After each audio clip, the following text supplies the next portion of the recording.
पूरे देश के साथ साथ कुरुक्षेत्र में भी योगाभ्यास किया गया, जहां योग गुरु बाबा रामदेव खास तौर पे मौजूद रहे। वहीं इस दौरान हमारी टीम ने बाबा रामदेव से खास बात की, जहां उन्होंने कई मुद्दों पर अपनी प्रतिक्रिया दी। क्या कुछ कहा, उन्हें सुनते हैं। बातचीत करने के लिए योग गुरु बाबा रामदेव जी हैं। आपने योग को न सिर्फ देश में बल्कि दुनिया भर में प्रचारित और प्रसारित किया। असर ये देखने को मिल रहा है कि तमाम विदेशी भी आज योग कर रहे हैं। आज योग दिवस के अवसर पर, अंतर्राष्ट्रीय योग दिवस के अवसर पर क्या संदेश देंगे आप? पहले तो न्यूज़ वन इंडिया के लिए मेरी शुभकामनाएं। और इंडिया की, भारत की विरासत, सच्ची विरासत वह योग है। योग करेंगे, कराएंगे, योग में जीवन जिएंगे तो सबके जीवन में अपने आप ही स्वास्थ्य, सुख, समृद्धि, शांति, खुशहाली, एक स्वस्थ, समर्थ, विकसित, जो हम परम वैभवशाली जगत गुरु, विश्व गुरु भारत की बात करते हैं, वो योग से बनेगा। Yoga is the foundation of our Sanatan Dharma. तो योग, इसमें व्यायाम भी है, आसन भी है, प्राणायाम भी है, ध्यान भी है। और योग में वेद, दर्शन, उपनिषद, श्रीमद् भगवद गीता, पुराणों का सार भी है। सब कुछ योग में है। महाराज जी, आपने स्वदेशी को भी बढ़ावा दिया। योग का अगर हम जिक्र करें तो स्वदेशी का भी हम जिक्र करेंगे।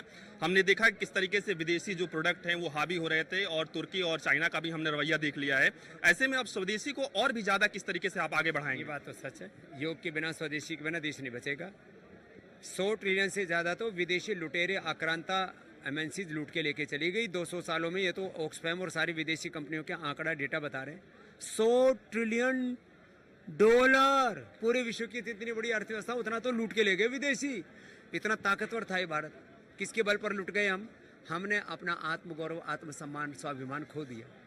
तो योग से हम आत्मा से जोड़ रहे हैं, स्वाभिमान से जोड़ रहे हैं, और योग और स्वदेशी का व्रत दिला रहे हैं। इसका असर पड़ेगा। धीरे धीरे भारत पुनः विश्व गुरु बनेगा। महाराज जी, स्वदेशी को खत्म करने के लिए तमाम विदेशी शक्तियां भी लगी हैं। सोशल मीडिया पर आप देख रहे हैं किस तरीके से आपके खिलाफ अभियान चला दिया जाता है। हालांकि इसका फर्क नहीं पड़ता है, लेकिन आप इसको किस तरीके से टैकल करेंगे, किस तरीके से आप लड़ाई लड़ेंगे? विरोध तो जब राम और कृष्ण का भी हो तो रामदेव का भी होगा। ये तो दुनिया है।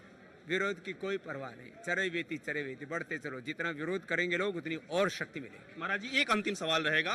कांवड़ यात्रा शुरू होने जा रही है और एक बार फिर से चर्चा शुरू हो गई है कि दुकानों पर नाम लिखना चाहिए। पिछली बार भी ये चर्चा हुई थी और तमाम मंत्रियों ने भी कह दिया है। नाम छिपाने की जरूरत क्या, बताओ? नाम छिपा करके आप क्या लोगों का धर्म भ्रष्ट करना चाहते हो? भाई, आप नाम क्यों छुपाना चाहते हो? अपना नाम लिखिए। आपको इस्लाम से आप घृणा करते हो क्या? मुसलमान होने से आपको शर्म आ रही है क्या? छिपाते क्यों? और बताओ कि भाई मेरा मुसलमान हूँ, मेरा ढाबा है और मैं शाकाहारी दे रहा हूँ या मांसाहारी दे रहा हूँ। बताओ, जिसको खाना है खाएगा, नहीं खाएगा नहीं खाएगा। इसमें कौन सा मजहब आ गया? बकवास करते हैं लोग। धन्यवाद। हमारे साथ बातचीत कर रहे थे योग गुरु बाबा रामदेव जी। वीडियो जर्नलिस्ट रविकांत के साथ मैं पीयूष तिवारी, नई दिल्ली।